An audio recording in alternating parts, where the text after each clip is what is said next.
Hi guys, today I go watch this video I just found, so yeah, do it.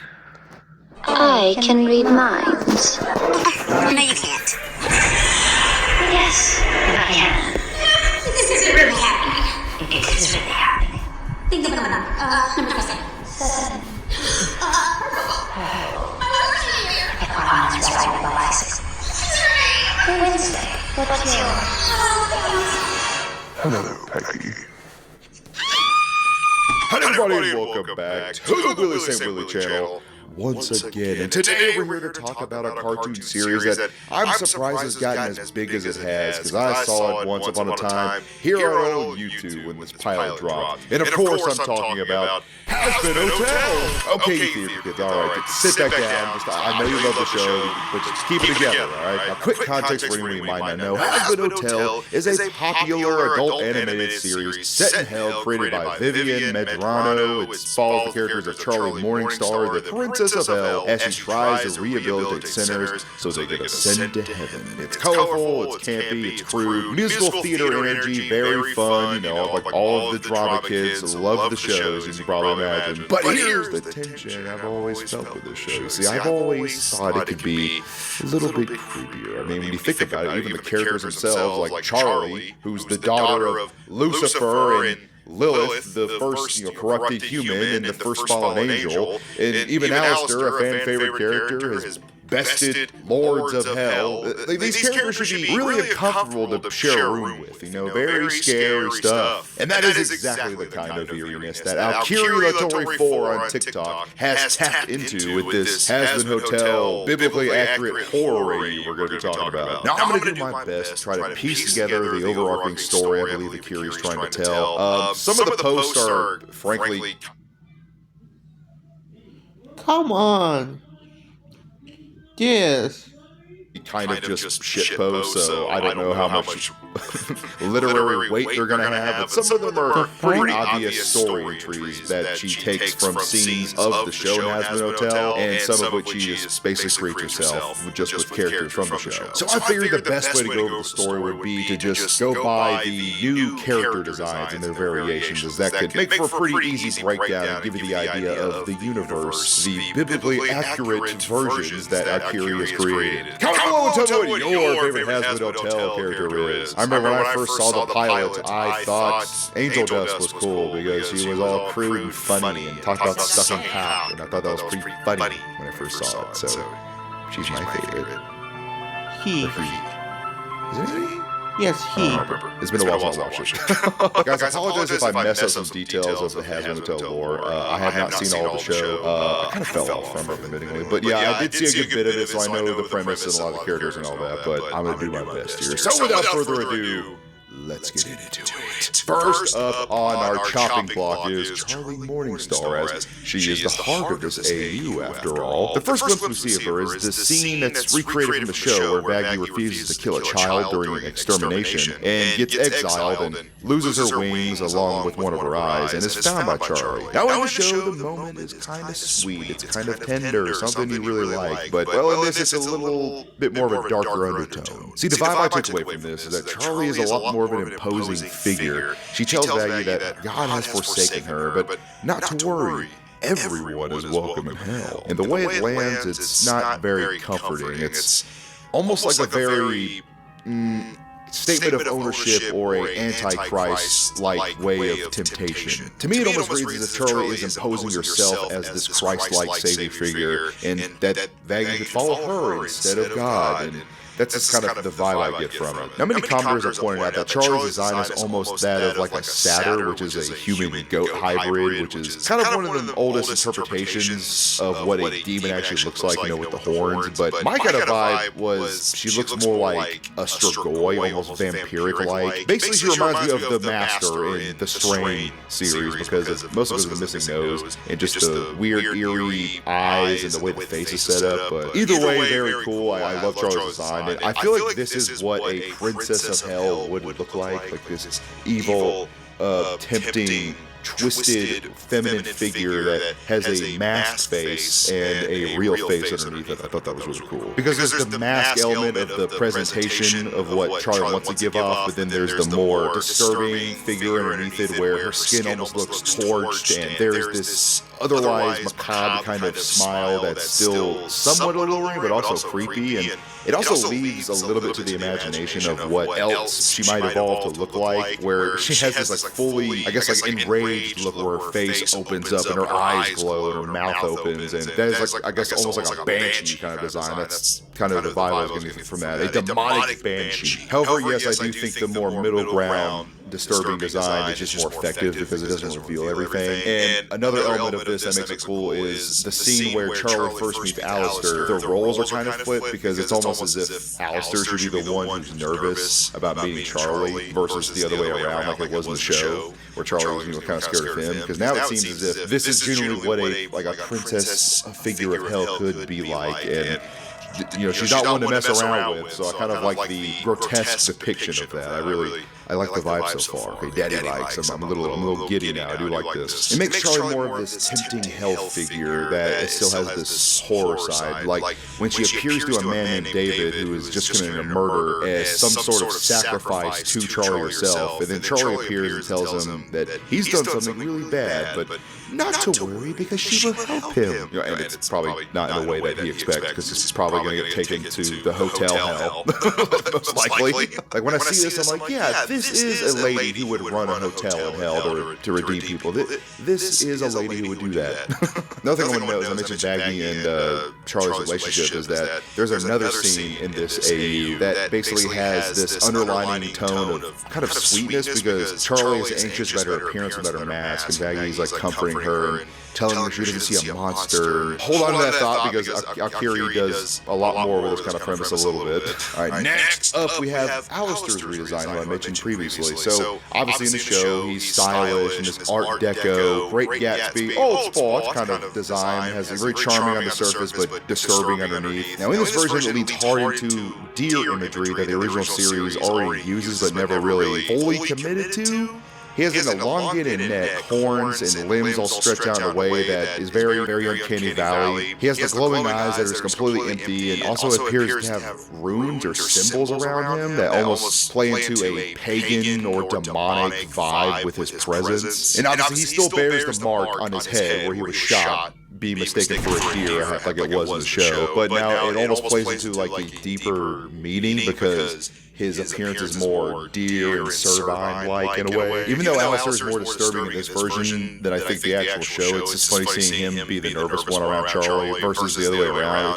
I think it's kind of funny. But next we have Rosie, and her redesign is pretty interesting because obviously in the show she is this very elegant, very fine theatrical leader of Cannibal Town, and she has this, they're cannibals, so she has this surface level aura of femininity and physique. But then in this redesign, she almost has this soulless, like, stare and look, and I think the stare just conveys a lot, because I mean it doesn't really need to show the cannibal aspect. It kind of just, we already know from the lore of the show, it kind of just implies it, which I think still works pretty effectively for this design of the character. However, for Nifty's redesign, she still keeps that sort of housewife aesthetic, but she looks more withered and older, and basically it dials up the elements of her that worked in the show into basically up to 11, and she still retains that vintage quality while just looking a little more unsettling, which I think just fits this AU version of her. All right, now let's move on to some of the other hotel residents and crew.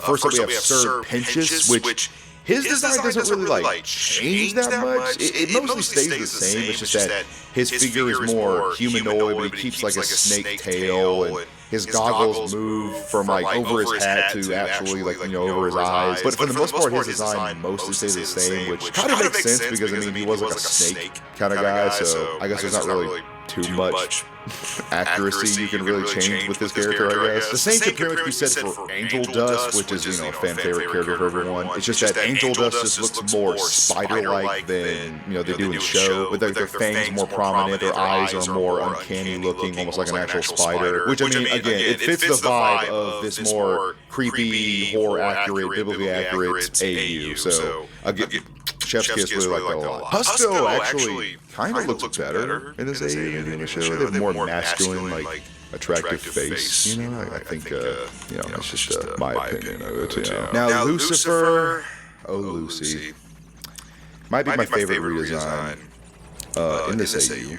Because it goes full on, somewhat biblically, accurate of what you might imagine. Basically, Lucifer is this being of immense beauty, painful pride, and worthy of basically being the prodigal son of God, basically, in this sort of redesign. So he's shown as naturally handsome. He's the light bringer, after all, and it shows this deep, aching sorrow that's very visible on him with these tracks on his face, and he was obviously banished for trying to rebel and seize the celestial throne, and obviously it was a rebellion that went catastrophically wrong, obviously, and that grief has not softened. It's not turned into any sort of resignation. Okay, so there's a scene between Charlie and Lucifer where Lucifer is consoling Charlie, and then it kind of sharpens into this hate-filled gaze and determination where he tells his daughter, heaven never listens, but that is about to change. And it basically means that he's actively helping Charlie while simultaneously plotting revenge against his former family. And the Hotel Project isn't just about redemption. There's a bigger picture going on. There's something building in the background, basically. And the fact that the most powerful being in hell has a personal vendetta against heaven hanging over the entire story makes every other scene feel charged with a sort of unspoken tension that the show just doesn't really have, in my opinion. Like, it doesn't really resonate the same. And there's a reason everyone calls it the biblically accurate horror, because I feel like Akiri pulls more elements from Bible lore and just throws it into her art. Like, for example, there's an animated story of Eve basically having a nightmare, and it pulls from some common TikTok audios, like the "Mom, where were you?" like creepy audio, but it uses it for the story of Cain and Abel. Now, Eve's sons, the first murders in Christian tradition.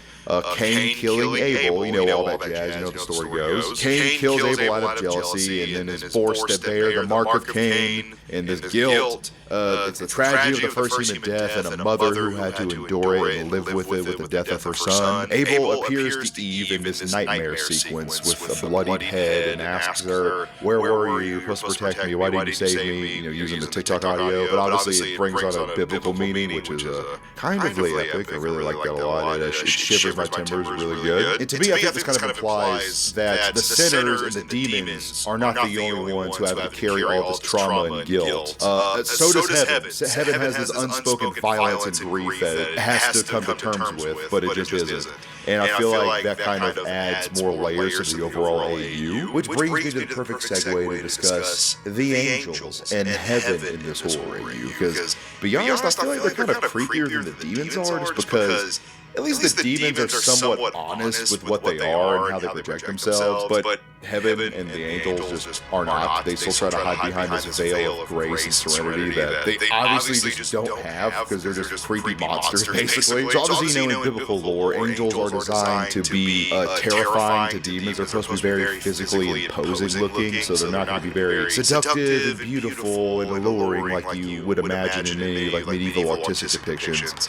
And this AU kind of just mostly goes full sin on that, where they're supposed to have this imposing presence. For the design for Sarah, right? So there's a scene where Luke confronts her for not retaliating against the demons who killed Adam, and barely reacts, and she just says one word, says "enough," and Luke averts her gaze and can't look directly at her, and Sarah reveals her true form, which is a golden owl with completely white eyes, and they're all beautiful and angelic and imposing. And obviously the owl holds symbolic weight as well, for wisdom, predators in the night. It works on a few different levels. I just like the design. I thought it looked cool, but there's some substance to it. Oh, we also see Emily, who I believe is like a seraphim in the show, and she's this beautiful angelic presence, and her reveal is no, because I believe it actually makes Charlie nervous, which this version of Charlie making her nervous is a little bit harder to do than in the actual show. But I just wanted to note Emily's design because I thought it was very ethereal and bodacious. And then I get to Adam, who is definitely supposed to be the creepiest heaven angelic design of the AU. He almost reminds you of a priest wearing a helmet, and his smile is very overly confident and self-assured, and also very cruel, like very berserk church-like with its cruel implications. So Adam is built to be the perfect leader for the army, whose entire purpose is to bring death and fear to hell. And his method of maintaining that army is exactly what we saw in The Exorcist Carmela was facing. Not very nice. He strips his soldiers of their identity and autonomy, and the completely dark masks with empty stares aren't a uniform. They're basically just what's left after Adam is done breaking down and indoctrinating you, basically. And there's a big detail that kind of recontextualizes Luke's character in the AU. It's seen through what I can believe to be flashbacks that are basically almost like intrusive memories. And in one of them, Adam appears with a massive wound on his chest, where he's dead at this point in the timeline, and he's basically the root of the hatred Luke carries for demons in hell, because her entire identity was built around this lone figure. Now that he's gone, all that grief and rage, there's nowhere to go except towards Charles specifically and his demons in hell in general. And I think that's why the angels in heaven in this AU are creepier to me than the demons, because their evilness is characterized as very strict and orderly, and they've convinced themselves that everything they do is just for the sake of the greater good and is righteous, while the demons kind of are just dirtbags, like just on their own. There's no real